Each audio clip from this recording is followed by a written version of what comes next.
Hey y'all, good afternoon, good morning, good evening, whenever you see this video. Thank you for joining me, Dorothea, on Through an Orthodox Christian Lens. It is July 16th, 2025. I have a lot of stories to share with you that are important because they are having to do, to me, as I understand it, with the Orthodox prophecies, and I will mention some of these prophecies toward the end of this video. So bear with me if you don't mind. It's going to take me a little while to get through all this.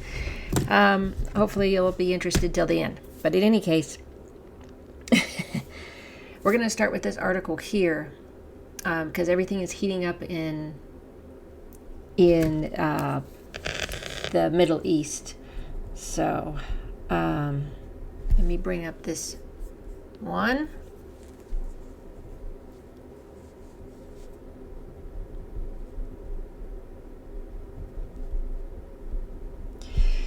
Israel attacks Syria's Damascus amid fighting in Sawada. Huge explosions seen as Israel attacks Syria's defense ministry. Good Lord. Oh my God.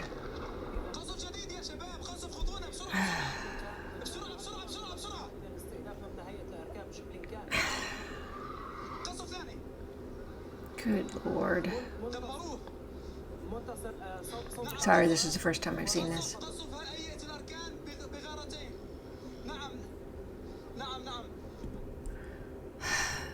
The Israeli army has launched air attacks on the Syrian Defense Ministry and near the presidential palace in the capital, Damascus, killing at least 3 and wounding 34.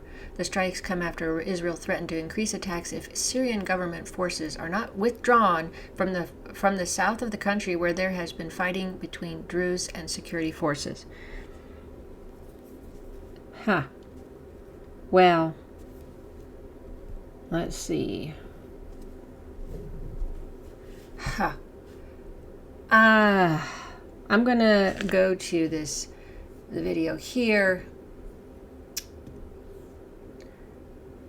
We are working to save our Druze brothers and eliminate the violence in their fields. Netanyahu, in statement on Syria attacks, instructs Druze in Israel to stop crossing borders. You are Israeli citizens. Do not cross border. You are risking your lives and harming IDF efforts. How many of you all believe that he cares about the Druze or any people? The man's a psychopath, in my opinion. So the reason why they're bombing this area is because we will see why. As I said, Israel is bombing all kinds of areas, surrounding them all over. They're bombing. So we started with that. We're going to go to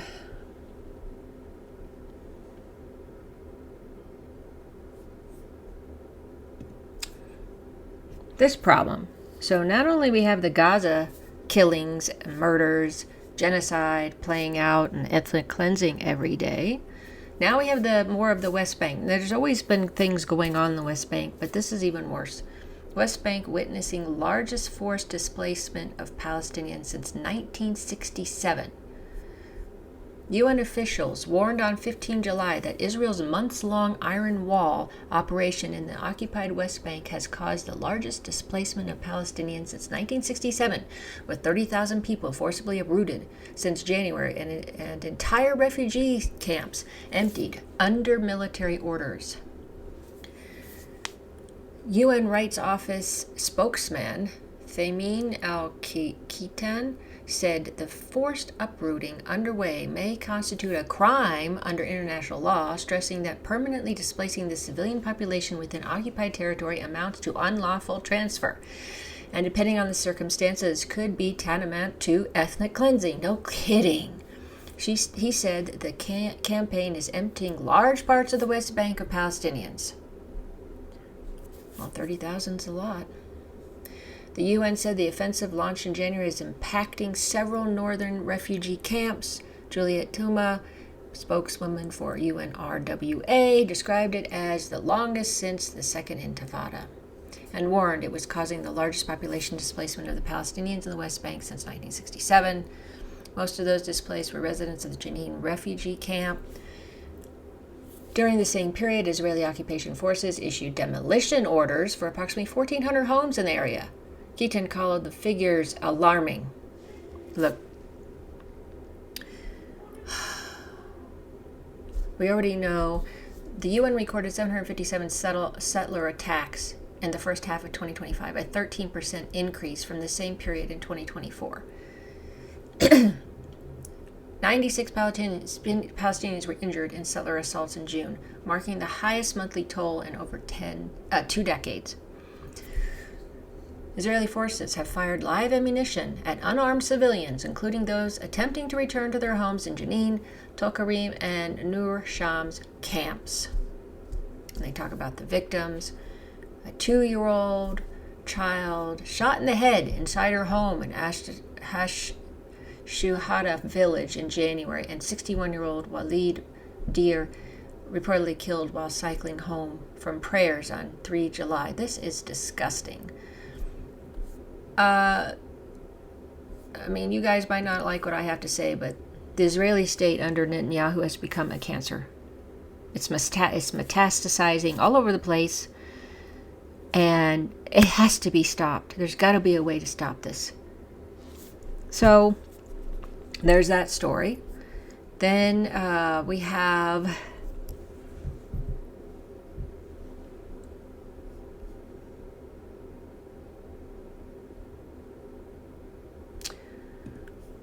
U.S. asks Israel to probe terrorist killing of American citizen by settlers.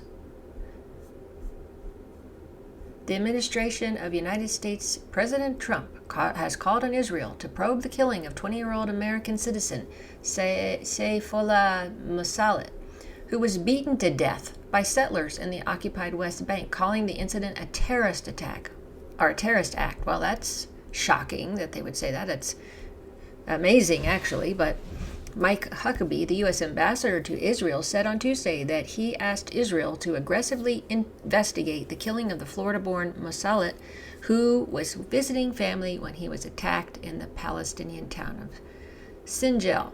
There must be accountability for this criminal and terrorist act, Huckabee wrote in a social media post. Sayef was just 20 years old. Yeah.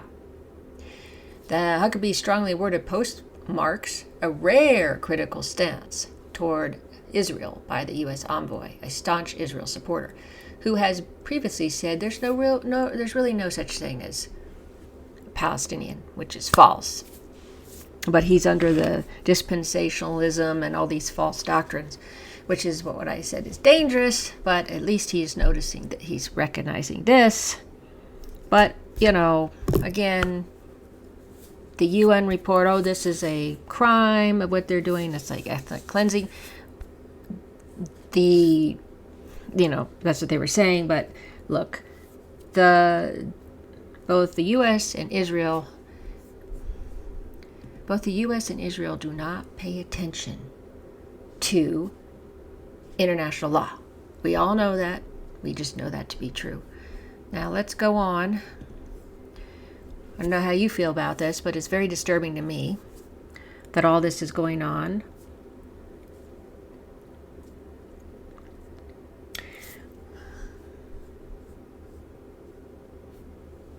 Let's see here.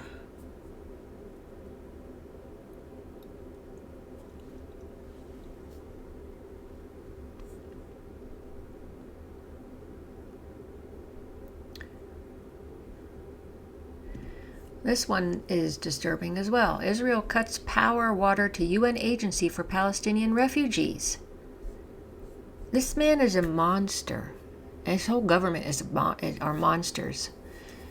Israeli Energy Minister Eli Cohen announced Tuesday that electricity and water had been cut off to the offices of the UN Agency for Palestinian Refugees in a move intended to halt the agency's operations inside Israel.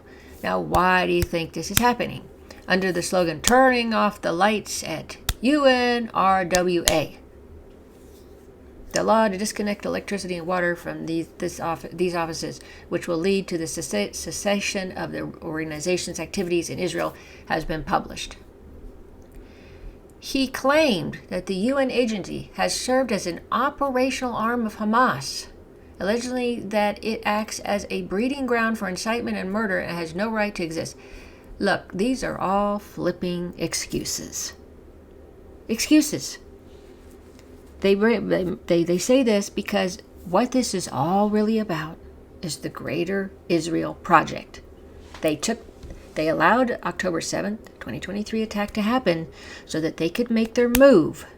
And then of course, the fall of Assad and Syria, that just opened up their belief, opened up the corridor for them to go and take up land in Syria as well.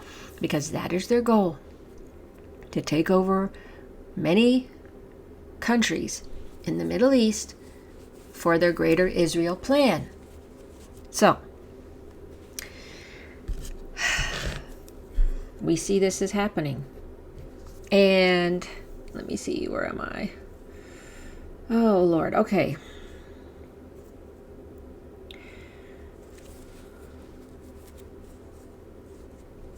I'm going to share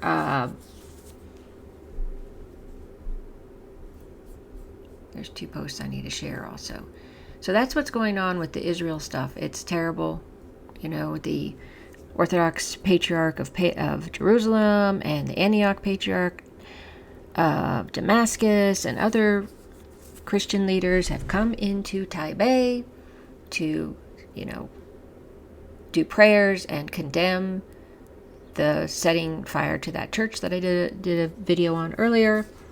And they've got the Orthodox Christian leaders in Lebanon saying, stop, Israel, stop killing the civilians there. So I'm going to go on to, let's see, we're going to go to this. Now this one was posted about 20 or so hours ago, yesterday. Now this is what Xi Jinping says. Gaza is bombed daily with American weapons. Then Washington says it's concerned about the worsening humanitarian situation. That's not concern, that's nuclear hypocrisy. Well, no matter what you feel about China, he is right. That is hypocrisy. I heard Trump say it yesterday. Oh, well, I'm tired of seeing, he said, I'm tired of seeing all these people being killed in Ukraine and what's happening with Ukraine and Russia. It's all these people being killed and all this, and it's terrible. And he's so hypocritical. He doesn't even, when I saw that, I said, yes, and what's happening in Palestine? Don't think of it as a land deal or real estate deal. These are people's lives too. Do the Palestinian lives matter as much as the Ukrainian and Russian? It doesn't sound like it to me. And I'm not into the whole calling people racist and all that. That's just not how I am. But it certainly seems that Arabs, at least the Palestinians and others that don't fall in line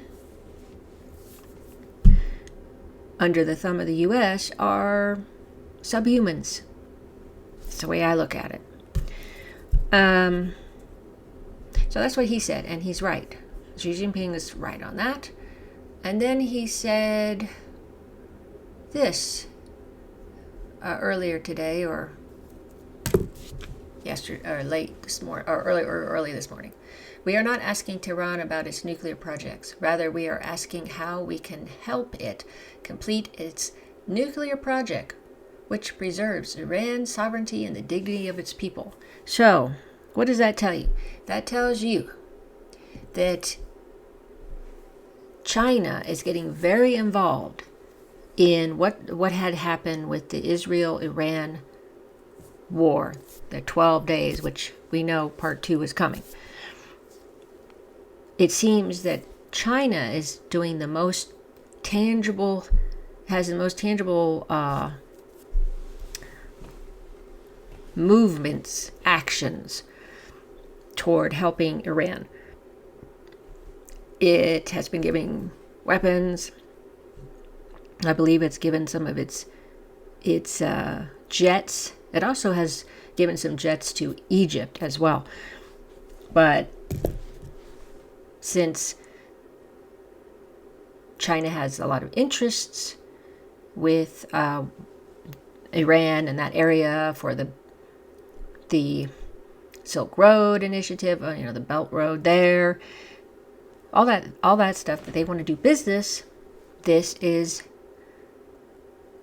going to hurt them if something happens to Iran, and it's actually going to hurt most of the Middle East. They may not know this, but Iran, like I said, is the last bastion. In any case, so we have that. We have those things going on. And this ridiculous post from, what Pompeo has to say. Mike Pompeo threatens Russia with U.S. strikes. Putin should take seriously what he saw happen in Iran. The former CIA Director, Secretary of State, claims Trump's Ukraine announcement bigger step towards peace than we've seen so far.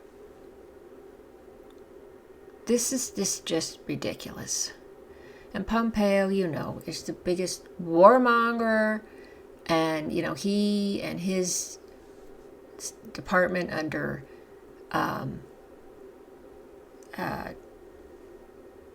his last administration with Trump, look, he and the State Department meddled with the Ukrainian church and Patriarch Bartholomew. It was just terrible. Now I'm going to share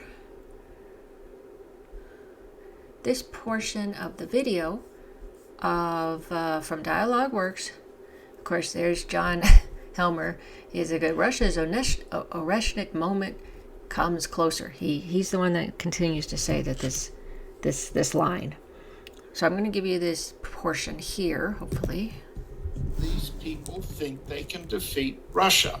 Now, as Colonel Wilkerson said on your program a few hours ago, this is World War III. We're in World War III. This is a stage in which the U.S. empire is attempting to preserve itself, its control of the European part of its empire, the Asian part of its empire, its allies, and require them to pay more and more tribute to the center for the source of military supplies against the Russian enemy, and then the Chinese enemy, and the Iranian enemy, in whatever sequence of wars the Trump administration decides to be their priorities. So we're in a stage of war in which you've just exhibited one of the American officials saying he believes the U.S. can win this war to save the U.S. empire.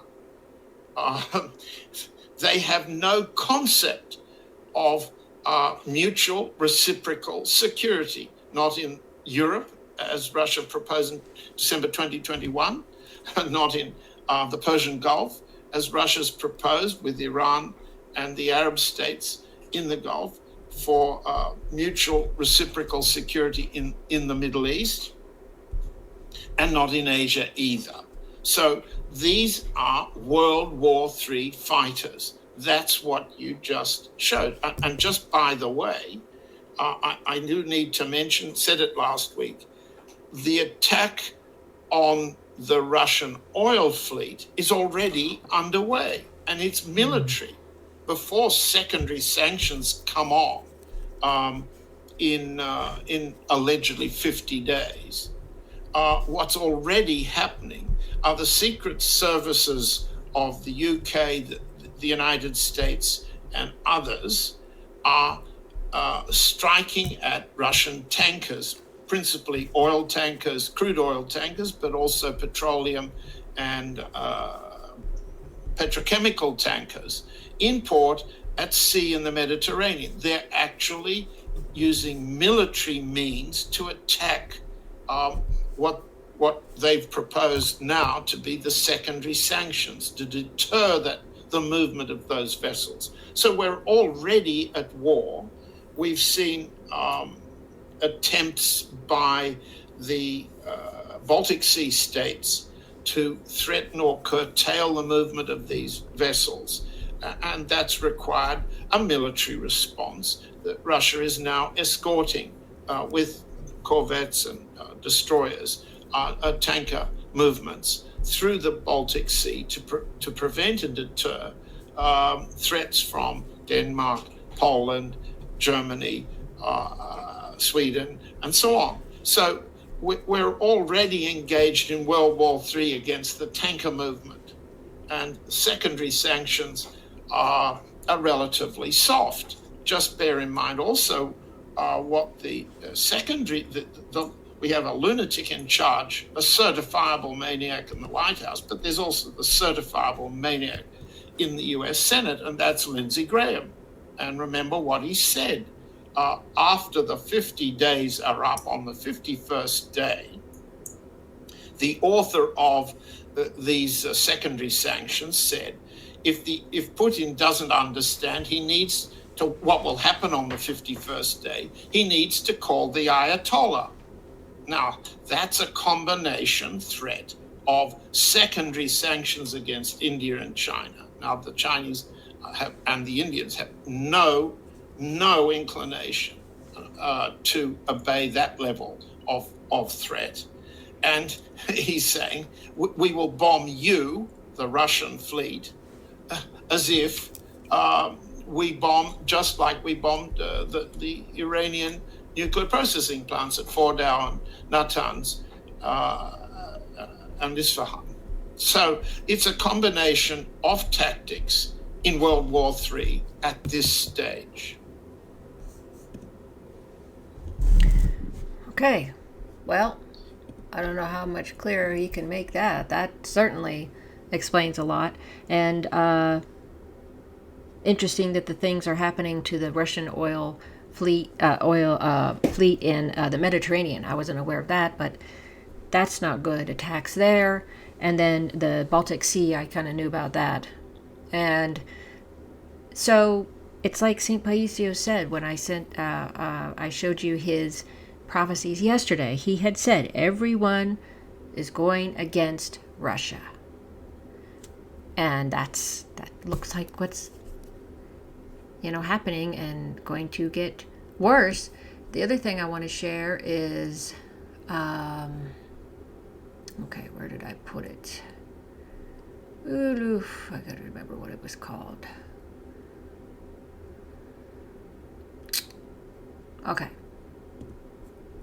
The battle for the Middle East is going global. Let's not forget Metropolitan Neophyta said that the big war, the first big war, will start in the Middle East. And here we are. The battle for the Middle East is going global. The various regional conflicts are increasingly becoming a standoff between the West and the global South. Global events increasingly reflect the growing confrontation between the Western Bloc, led by the United States and its allies, and the countries of the so-called world majority, coalescing around BRICS. This geopolitical tension is particularly evident against the backdrop of escalating conflicts in the Middle East, where the actions of the U.S. and Israel are seen as manifestations of Western hegemony, while BRICS nations and their partners are increasingly positioning themselves as defenders of multipolarity, sovereignty, and a just international order. On July 7th, U.S. President Donald Trump hosted Israeli President Benjamin Netanyahu at the White House. The two leaders discussed two major issues: the upcoming negotiations with Iran and the controversial initiative to relocate Palestinians from Gaza. These topics underscored Washington and West Jerusalem's efforts to reshape the Middle East security architecture, framed under the banner of offering a better future, yet unfolding amid growing accusations of violations of international law. During a working dinner, Netanyahu stated that Israel and the U.S. have been consulting with several countries allegedly willing to accept Palestinians wishing to leave Gaza. This is probably not true. He emphasized that the proposed relocation would be voluntary, offering a better future to those who seek it. I wonder if he's thinking voluntary because he's, starving and killing and murdering and bombing them, so they may want to flee, but at this point they haven't really. According to him, agreements with a number of countries were already nearing completion. Initially, Trump refrained from making a clear statement on the matter, but later remarked that neighboring countries have been extremely cooperative, expressing confidence that something good will happen. This ambiguity may reflect either an attempt to soften the political sensitivity of the issue or a reluctance to prematurely reveal the details of a plan that has drawn considerable criticism. And remember, he had previously said the Riviera of the Middle East, blah, blah, blah, blah. Long article, but in any case, you get what's going on there. And now we're going to go to the prophecies. So all the things that are happening right now, Israel is trying to get everybody out of the place because they think these extremists think that all that is their land and it belongs to them. We have that going on. We have Western countries against Russia and China and trying to totally get rid of, break down Russia and from all areas, from all parts of the world, apparently, that Russia is involved in. So, going to go to this part. I did not read to you because I thought it was the same thing, but this is after what I showed you yesterday. So let's read exactly what it says here. The pilgrims ask if there's going to be a war with Turkey. As you know, he says, yes, there will be a war and Turkey will be hit from the north, okay, because of Russia. It will suffer enormous destruction, but not a single Greek nostril will bleed. As for the city, it will be governed by Russians, Greeks, and Europeans. This is a really important part, considering what's going on right now. This storm will reach as far as Israel, and then the Jews will understand their mistake.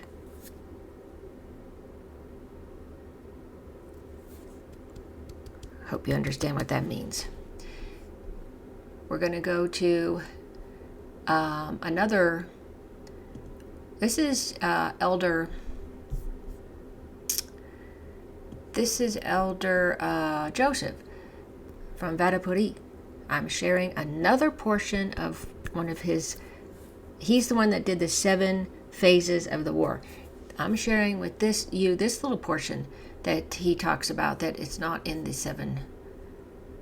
the other video. So he says, for they, the West, cannot strike Russia. Russia is vast, sprawling. America, however, is congregate. The Russians destroy them.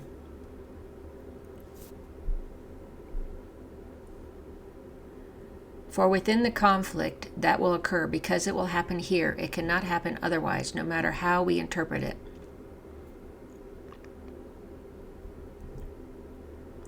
Now the Westerners are massing here so as to strike Russia, and it is therefore true. You see it from here, from the fathers here, in the Mediterranean, in the Greek regions, in Turkey, in this region, that a great conflict will occur, but as it has been described by the fathers.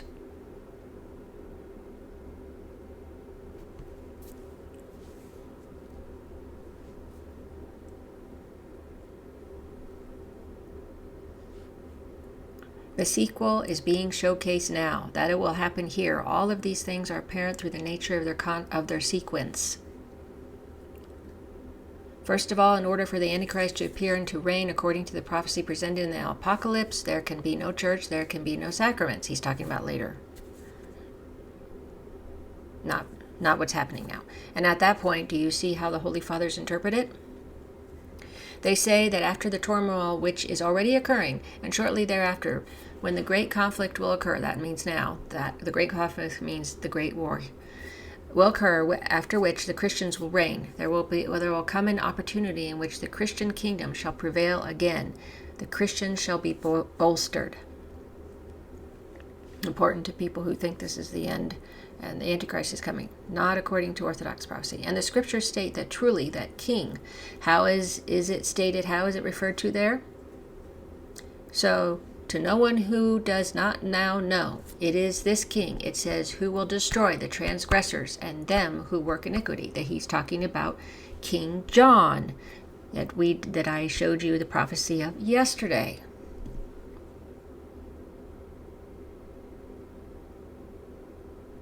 He will discipline both those who are employed in sins and those who sin, and balance shall be restored. Because he will rule for about 33 years. Even now, the EU has already foretold that the social balance cannot be restored unless a dictator is in place.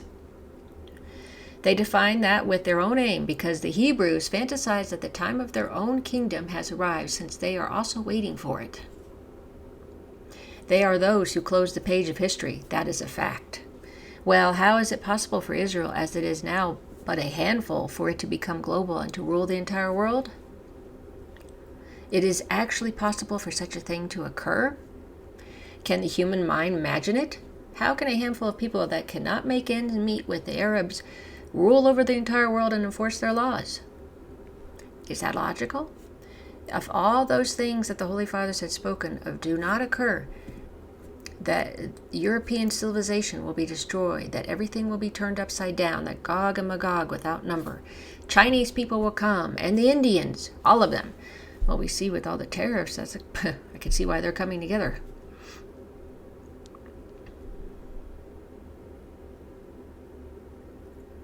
Civilization will have declined, and those people will enter Europe from here. And there will be no people, no world then. And afterwards, according to the Holy Fathers, natural disasters will eliminate humankind. Ooh, Lord. A few will remain, so that Israel will then be the world-dominating authority. It will be them. And it is precisely to them that the Antichrist will present himself, because there will be no other country that reigns. And it is there that history will be concluded. And the Antichrist will present himself? Yes, to them. Just as Christ had been born again amongst them, so will the Antichrist also be born amongst them. Christ, of course, was incarnate. Unto them the Antichrist will not become flesh. The Antichrist will be a man, but the power of Satan will be in him. He will not be like God, in whom the Godship had become incarnate, and he became God-man. The Antichrist will not become a devil man. He will be a man, but he will have the authority of Satan in him.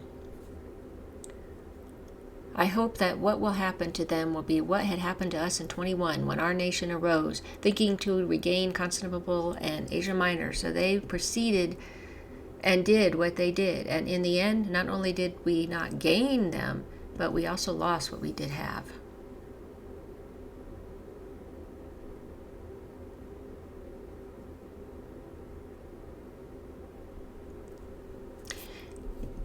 This is what will happen to these Hebrews now.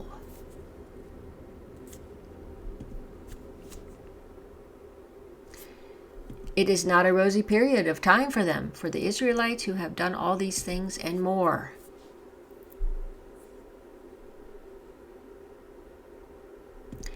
In that great war, that means World War III, which is coming, all of those people shall be crushed.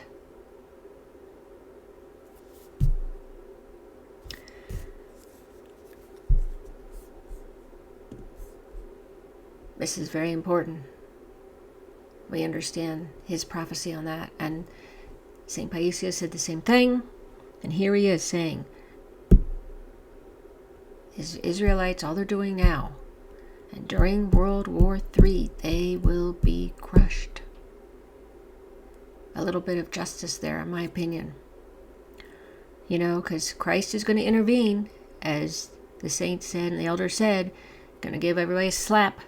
And in this intervention, yes, got to clean up things from our mess, humanity's mess, which has been shown in history. How humans are. But in any case, very important stuff there.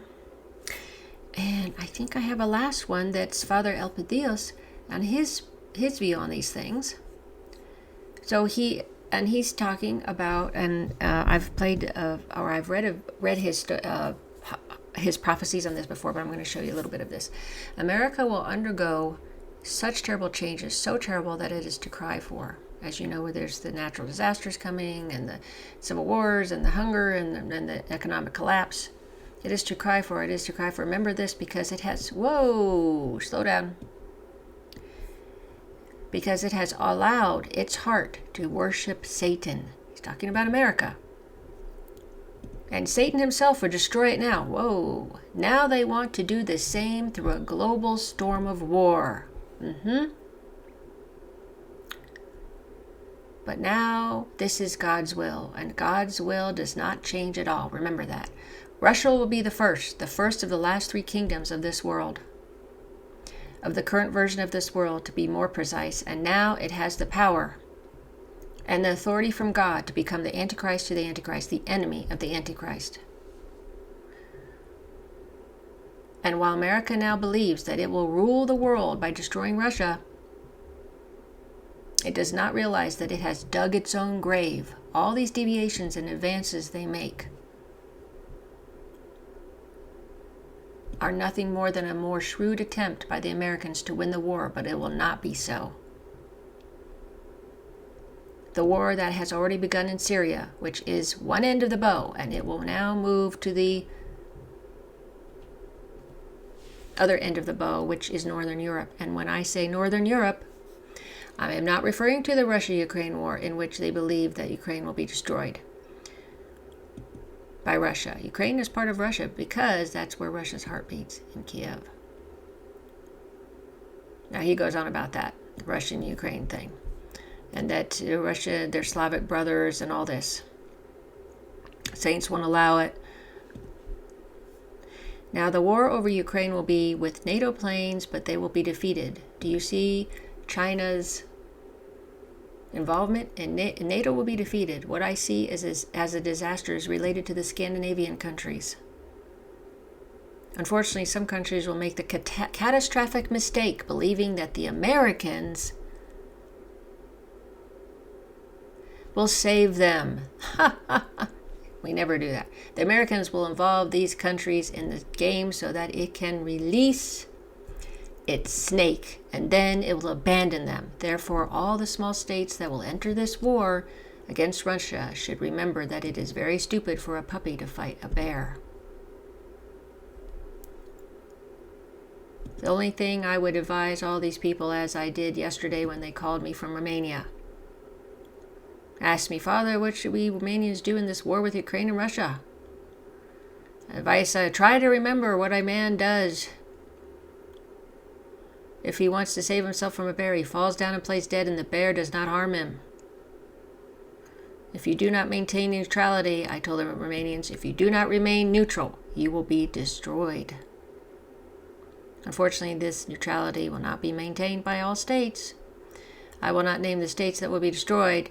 I will not name them because I do not want my words to be used at this time as a tax on those states that will suffer great damage. But I see great disaster in many countries. I regret that Scandinavia will be destroyed because it will be persuaded by the Americans to take a stand against Russia. I'm sorry for Georgia, which will take a stand in favor of NATO. I am sorry for Bulgaria and Latvia. He is naming them now. He said he didn't want to. And all these parties who unfortunately will side with the Americans, I'm sure is what that is. It is better if they have even a little intelligence. It is better to avoid this and remain neutral, not to take the side of anyone, neither the Russians nor the Americans. If they want to save themselves, the same goes for us, Greece. If we make this catastrophic mistake, we will be involved in a war that will occur as lightning speeds and will be fought with new weapons, which we have never seen before. Russia is called by God, ordained by God, to destroy the American state right now. It is destined to destroy the satanic state of Europe and America. Okay, so 3 different saints talking about this. important information of what's happening here because of this. As you see, it's converging into the Middle East. Everybody's getting involved because of all these instigators, and which is mostly the West instigating all this terrible stuff. And so I wanted to share all of that with you. Hopefully this video has not gone on too long. But what are your thoughts on this? I find it that we are moving ahead. And as I remember Metropolitan Neophytus that I said on my last video, that, you know, he was talking about the earthquake and then the war. He had said to that interviewer, in our time, not our grandkids' time, not our kids, you know, like future generations. Now, this time. And we see this unfolding in front of us. So I hope you got something out of that. I hope it was beneficial to you. I hope that you understand that you know, we need to continue praying, asking God's mercy, lessen the catastrophe that's coming. I always pray for those suffering all over the world. Thank you so much for watching. Please subscribe to my YouTube channel if you wouldn't mind following it, and you can for Rumble if you want. If you share my videos, like my videos if you like them, send me some, you know, post some comments under my videos. If you have anything to say, I always find them very thoughtful and kind and interesting. I read all of them. Thanks so much. Hope you're having a great day. Until next time.